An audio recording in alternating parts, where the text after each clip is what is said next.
I'm not affected by that. I can see a movie, it's a big deal, But my favorite one was 21 Jump Street out of all those, because here's this big bad biker looking dude with his whiskers down about here chasing these guys in that movie, and I never dreamed when I was watching that movie that I'd be meeting this guy. But let me tell you something better about this guy. I mean, something that really impressed me. I got on this thing called PureFlix one time. It's kind of a Christian Netflix, right? Yep. And there was a show on there, a really cool show about this outlaw biker dude that gives it up for Jesus, and it's called Sons of Thunder. And this guy goes around helping people and helping them get close to God, and this series sort of personifies his life. And I want to introduce you to that guy tonight. His name is Randall Reeder. Come on up here.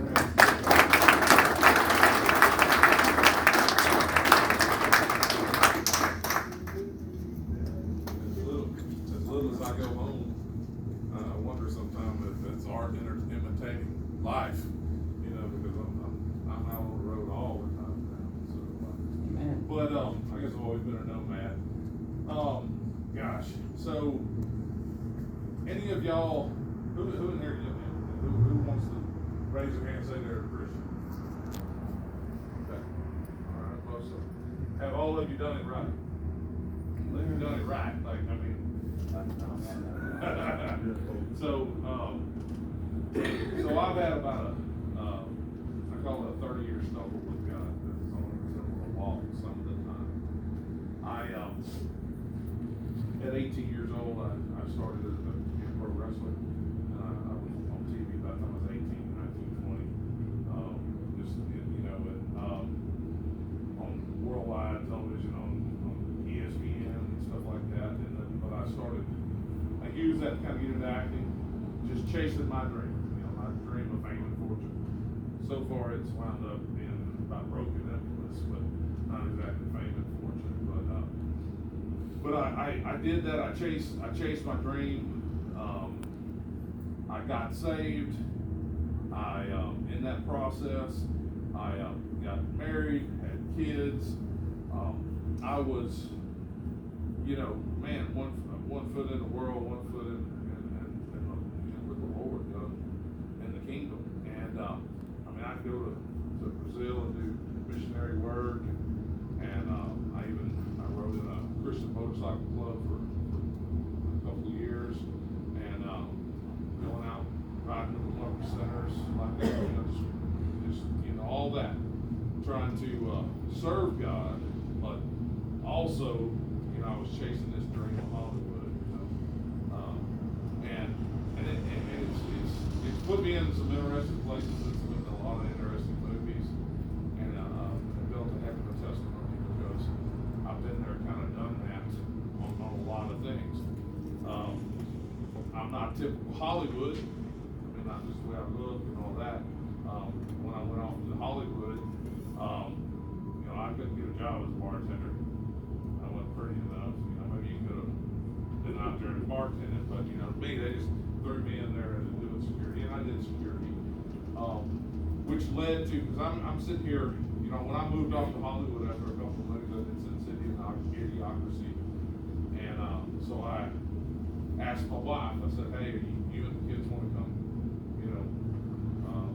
live with me and starve with me, and we make it together out there in Hollywood, or are you gonna live behind?" She had her mama and daddy had built she had a double trailer house on 2 acres behind their property, so kind of always an escape route. I'm just playing if you want your kids to go and stay gone, but by the way.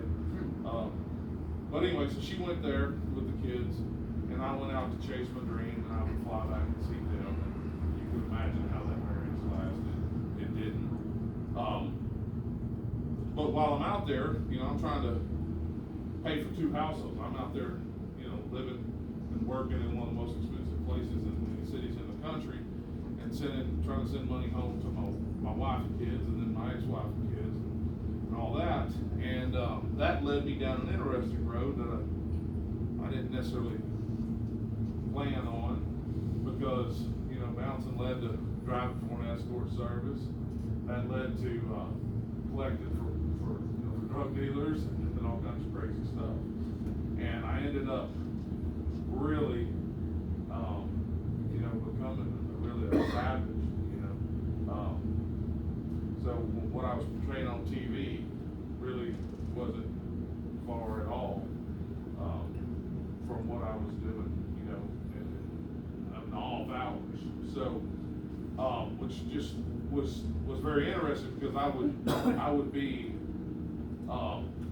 collecting money, riding around my dude that I'm collecting money with, and I'm telling him I can't be doing this. You know, I read the Bible every day. I'm a Christian. I go to church. You know, it was this real, this horrible place to be. It was very painful. I was drinking it away.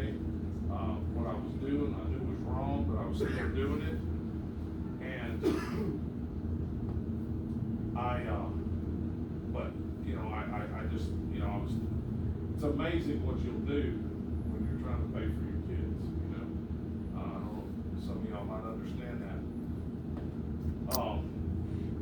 But it was the wrong way to do it, you know, absolute wrong way to do it. And it really hated my soul to the point where I wasn't even sure if I was redeemable, you know. I didn't know if, I mean, how can you love God and want to serve Him, but you're doing this other stuff, you know? And it was a conundrum that I found myself in for a long time. And by the grace of God, I survived. I didn't get stabbed, shot,